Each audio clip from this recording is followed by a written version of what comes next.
Hello and welcome back everyone. So today I want to talk about the latest chapter of My Hero Academia, chapter 163.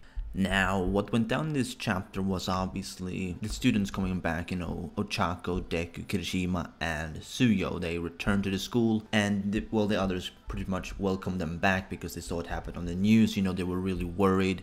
Nothing really surprising because, if you see something like that on the news and these students are involved in some way, then you're gonna think, okay, I hope my friends are alright. It's kind of natural thinking that. What I really liked is, however, the sort of development we got from Ochako, because we saw in this little flashback when she was talking to Aizawa and he was talking about her, that she shouldn't be taking all of the responsibility of what happened to Night Eye, I suppose, because she had to carry him and all of that. And then I think he asked her, you should think about what you want to do in the future. And she said that she wants to save people. Now, in the past, we know she wanted to make money primarily because she wanted to help her family. But now, after seeing this incident, she has realized that maybe my family is not the most important. Maybe saving everyone around me is a far bigger priority than just thinking about myself. Yes, she's probably gonna help out her family too, but she's probably going to be looking at a bigger picture from now on, seeing as she pretty much witnessed Night Eye die. She didn't quite witness him die, I suppose, in that sense. Like, not when she was carrying him, but she knew, he's fucked up, something's going to happen. And that's gonna take a toll on you. And that really can make you change the way you look on things. And that's exactly what happened to Ochako in this chapter. And I really like that because Ochako is one of my favorite students in class 1A. Not quite the favorite, but she's definitely way up there, So seeing her get this development, it's a really good thing for me. I think a lot of people will agree with that. She's not just concerned with how Deku is doing and all of that. Instead, she wants to progress her own hero course,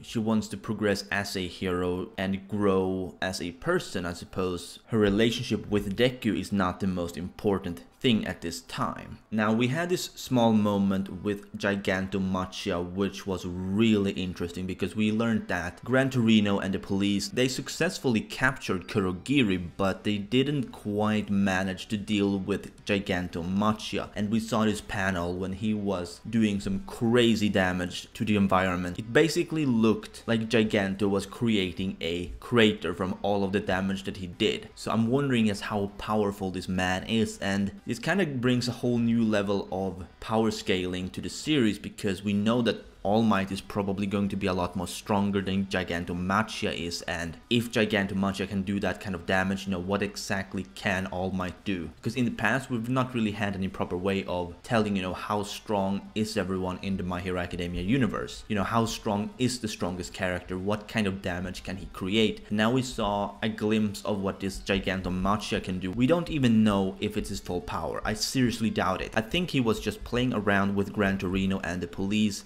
Granted, they did manage to capture Kurogiri, so Gigantomachia either didn't care that he took him or he couldn't really do anything to stop it. Maybe they were just too fast for him because we know Gran Torino is a pretty fast character, so he might just have been able to get away before Gigantomachia could catch up because he's really big of a character. Maybe he lacks speed, who knows. Now, the last thing that I would like to talk about in this review is, of course, Bakugo and Todoroki, because they are actually going back to the hero license exam that they failed on the last time. Before the internship arc, we had this whole provisional hero license exam arc when everybody except those two passed from class 1A. And it looks like we're gonna get some of that, not entirely sure if it's gonna be an entire arc. I seriously doubt it, maybe. I don't really mind if it is, I just hope it's not really. But there was one interesting moment, of course, and that's the fact that we see the Shiketsu High members returning. We have Seijo, we have Inasa, we have even Camie. And Camie, now that's one that I want to talk about because we remember in the past, when Camie was at the original provision license exam, it wasn't really her, it was Toga, disguised as her. So now this looks like it's the real Camie, because I don't see why Toga would return again, especially now that her quirk has been revealed by Deku and by Aizawa. She's not really in hiding anymore if she does that. So they've probably checked her out, see that she's the real deal and all of that. And something tells me that off screen they've kind of found her and rescued her, I guess. Now the thing with this is that I'm not really sure what to think, because Toga really is not the type to spare people. So maybe it was kind of like with Lockrock, she thought that she had finished her off, but people managed to save her in time, which I think is fine. But I would like some more information on how she came back to Shiketsuhaya, you know, how this whole thing went down. Did she just get back on her own, or did people find her and rescue her? You know, maybe she needed medical care, which I find to be the more likely scenario, because Toga probably stabbed her. Not necessarily, I mean, she could have used a suit to just sort of used her thingy, you know, and just suck blood out of her and just leave. But I don't really see that being the case, given Toga's character. You know, she's a crazy girl, she will just kill you. Like we saw when she was originally introduced, you know, she has killed a guy and we see this blood splattered all over the walls. So she's not really the type to just let people live, you know, it's not in her character. So I'm just wondering, maybe Camie actually put up a fight and Toga just happened to get some blood. That's also a possibility, and that's another reason why I want to know, you know, how the whole thing went down. It's something that I think a lot of people want to know now that we saw